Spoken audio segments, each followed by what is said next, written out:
你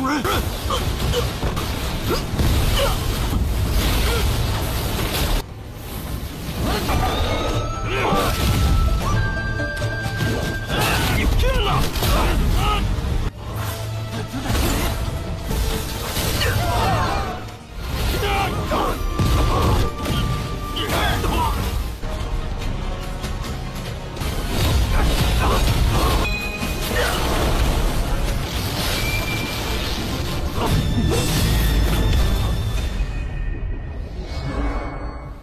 Halo guys, welcome back to Kobe Movie. Dan seperti biasa guys, kita akan melanjutkan Deo Pak Boy yang tentu akan seru sekali. Nah, di part 301 ini bakal banyak bertarung melawan sosok binatang spiritual yang super kuat. Kira-kira Ruyan Chen gimana kabarnya tuh? Apakah dia bakal melawan Tan Yin apa milik kabur ya? So, kalau berdasarkan part terakhir di hari Senin, kita semua sudah melihat Deo Pak Boy akhirnya menyerah untuk menghancurkan bola es yang melindungi istrinya Swan Er. Dia akan kembali setelah dirinya cukup kuat. Tujuan selanjutnya menghampiri menara Dewa Penekan Iblis. Di sana sudah ada Ruyan Chen bersama dengan binatang spiritualnya yang sudah berada di tingkat 5. Sangatlah kuat. Dan dia memiliki tubuh asli yaitu kuda cilin api emas. Bahkan sudah berada di level dewasa guys. Tentu kera iblis gak bakal mampu melawannya seorang diri. Si Tan Yin sempat ingin kabur bersama teman-temannya, tetapi langsung diserang sampai terjatuh semua. Wadidaw. Sepertinya gak ada pilihan selain bertarung nih guys. So, maka dari itu kita masuk ke intro ya guys. 后头还有让你更意外的，那真身就应该知道。 Tentu melihat kera iblis yang berada di tingkat 4, sang kuda cilin meremehkannya. Dia tidak sabar, ingin menghabisi Tan Yin dan menghabisi sang kera iblis. Wadaw. Serangan pun dilancarkan dan tuar. Begitu dahsyat dan sangat kuat, walaupun kera iblis sudah menggunakan pelindung, tapi tetap saja Tan Yin terpental jauh karena adu kekuatan tersebut. Nasib untung dia memiliki tubuh Hong Meng yang super keras, jadi lukanya juga nggak terlalu parah nih.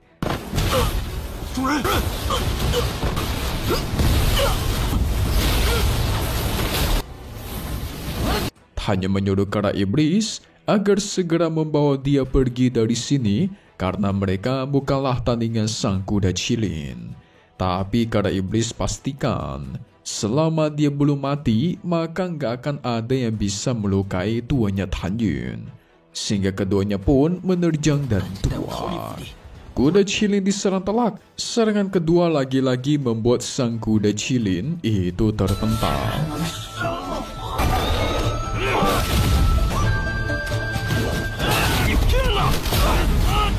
Tapi serangan ketiga, kera iblislah yang diseruduk sampai ke pental jauh guys. Sementara Ruyan Chen menyuruh para murid untuk menghabisi Tan Yin. Bagi siapapun yang bisa menghabisi Tan Yin, akan dia kasih hadiah luar biasa. Mereka berani karena melihat Tan Yin yang sudah terluka guys. Ini tentu sebuah keputusan yang bodoh. Tan Yin pun langsung menggunakan pedangnya menghabisi semua murid hanya dengan satu tebasan. Itu juga langsung membuat Ruyan Chen ketakutan, memilih untuk kabur guys. Tan Yin menyuruh Meng Yi bersama yang lainnya untuk mengejar Ruyan Chen.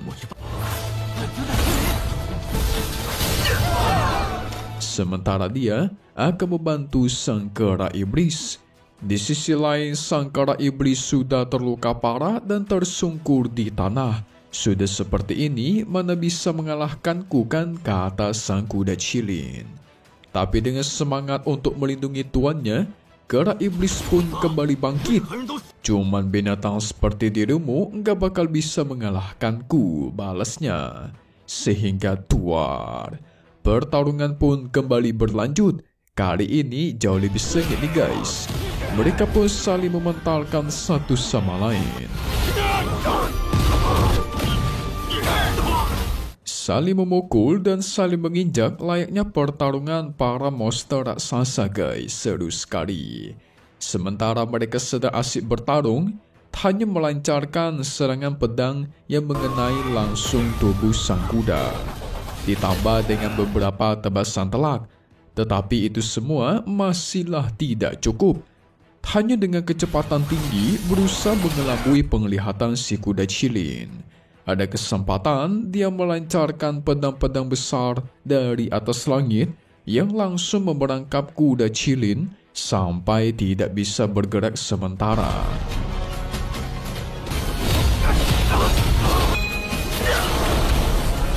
Barulah diteruskan dengan serangan tebasan guys, dan itu berhasil melukai dirinya. Namun itu juga membuat dia semakin ingin membantai Tan Yun. Dengan kecepatan tinggi, Tan Yun melancarkan serangan pedang yang berhasil menusuk mata dari kuda Qilin. Mantap nih.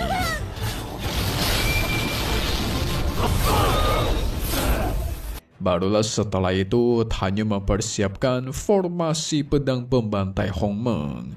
Kera iblis akan mengelur waktu untuk tuannya. Dia terus menghalangi sang kuda Qilin tanpa henti.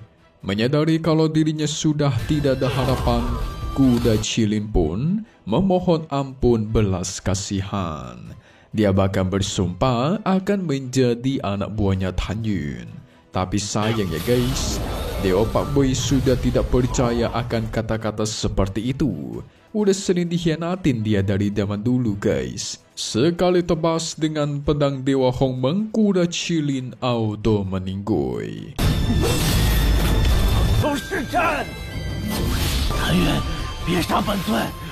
Setelah pertarungan yang begitu panjang, Tan Yun hampir terjatuh pingsan kecapean guys. Meng Yi beserta dengan yang lainnya datang dengan kabar yang kurang baik, di mana mereka gagal mengejar Ruyan Chen. Tapi bagi Tan Yun tidak masalah. Yang penting sekarang dia harus memulihkan diri dulu. Sementara Ruyan Chen berencana mencari To Pa Meng di sumur warisan kuno untuk membentuk rencana selanjutnya.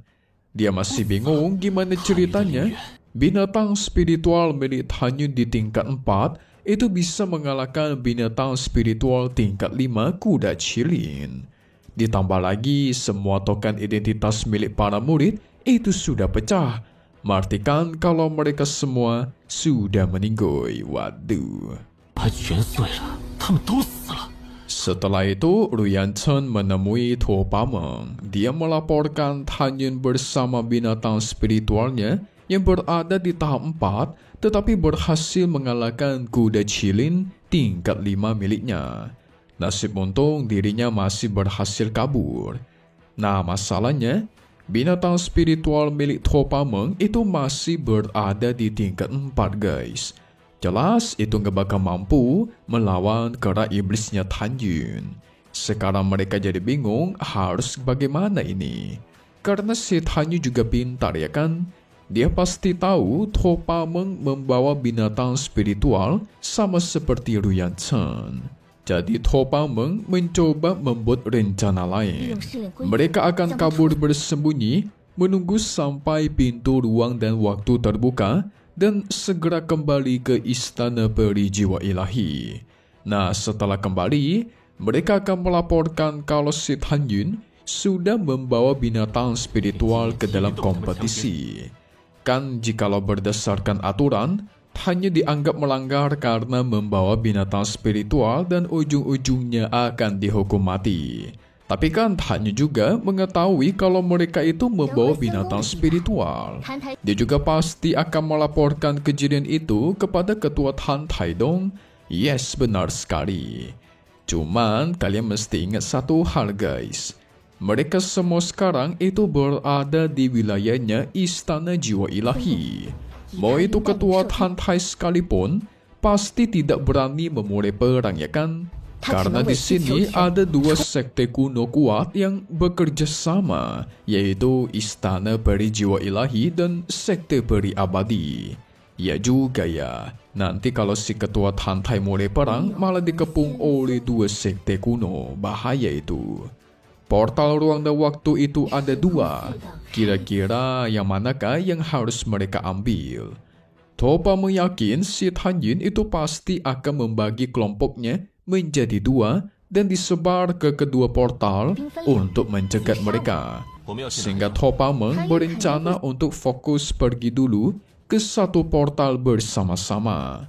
Nah, tapi kan bisa aja kemungkinan mereka nanti malah ketemu sama si kera iblis. Jikalau sampai ketemu, maka mereka semua otomatis akan mati. Kera iblis terlalu kuat. Tua Pameng ini percaya dia bisa menyiapkan sebuah formasi untuk menjebaknya. Ditambah masih ada binatang spiritual untuk mengulur waktu.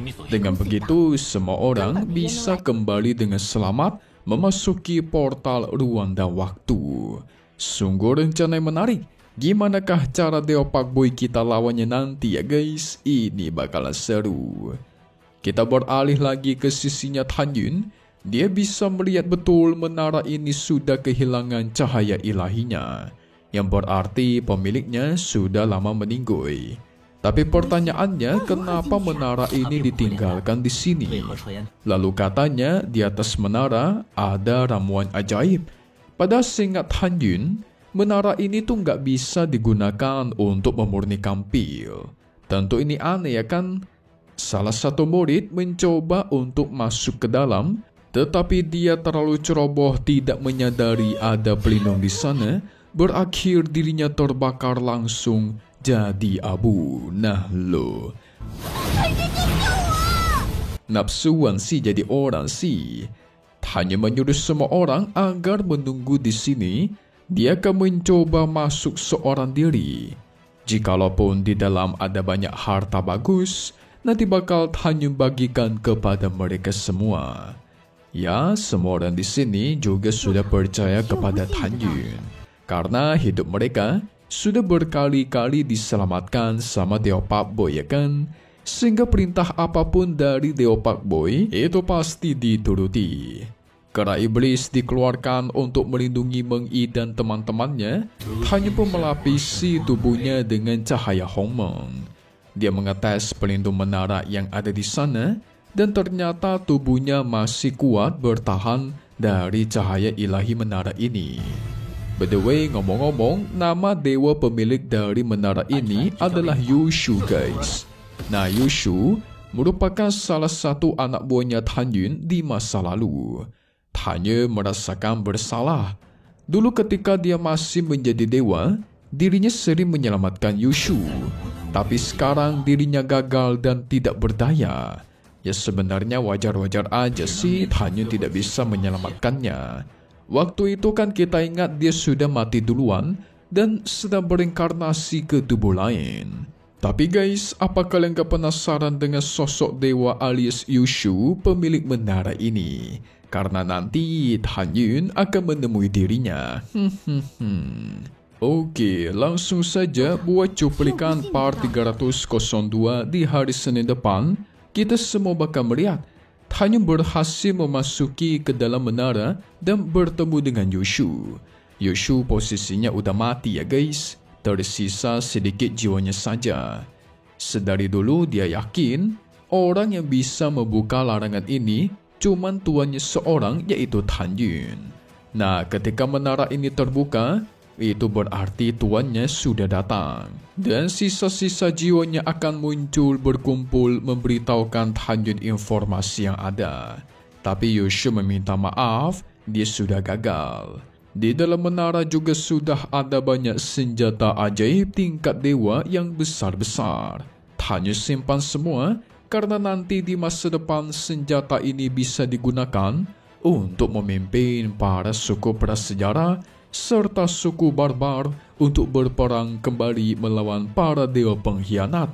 Wow, senjata-senjata peninggalan para dewa nih guys. Setelah menyimpan semua senjata itu, kera iblis merasakan ada sesuatu yang aneh di sebuah jurang yang tidak jauh dari sana. Sehingga mereka pun berangkat ke sana guys.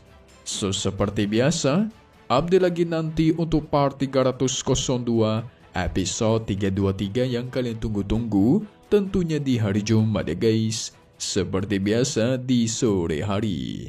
Thank you buat kalian semua yang nonton dan selalu support channel Mimin. Semoga kalian semua sehat selalu.